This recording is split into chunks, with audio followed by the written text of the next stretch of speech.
Hey guys, John Zombro with the Lifetime Body, and thanks for joining me today. I hope you're having an absolutely awesome day. I get asked a lot of questions by my clients with respect to how do I match up my training with my eating.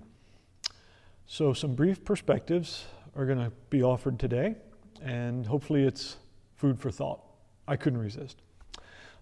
Specifically, we want to look at a couple things. First of all, should we be training in a fasted versus a fed state? And also, post-workout, what might be ideal in terms of macronutrients to refuel or replenish the body with? So first of all, in the fasted state, simply we're talking about having not eaten for several hours prior to training.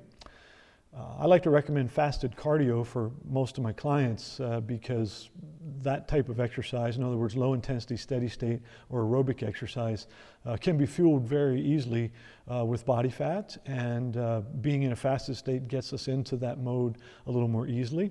And also we don't have to deal with any potential discomfort of a stomach full of food while exercising.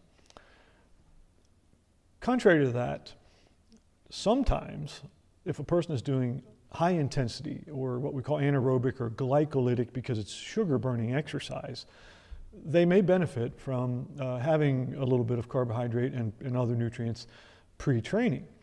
That oftentimes takes the form of a small meal or a shake, possibly as early as 30 minutes or maybe up to 90 minutes prior to training.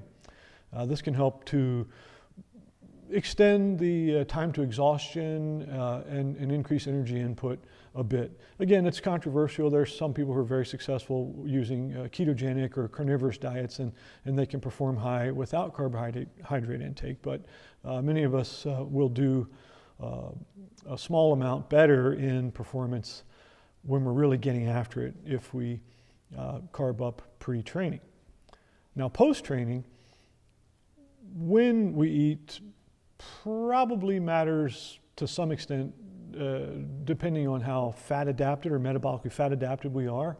If our metabolisms aren't so dependent on carbohydrates, we can usually wait a little while longer than someone who's more of a pure sugar burner, if you accept that example. But what type of training we do will sometimes dictate what type of food we may need to eat or want to eat or even crave. And if we go back to that example of the high intensity training, such as doing an interval workout of any type or maybe a CrossFit WOD, those types of exercise burn up a lot of our stored glycogen, which is our stored form of sugar in the muscles and the liver.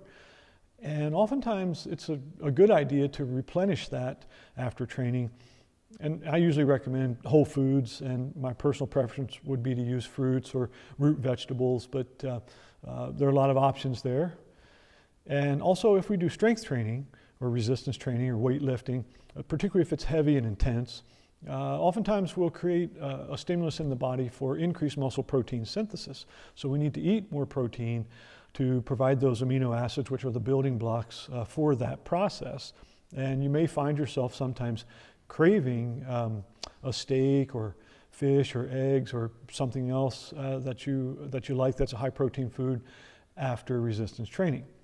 So just a few ideas for you there, and there's some great room for personal experimentation here, and I encourage you to do just that. Thanks again for watching, and have an awesome day.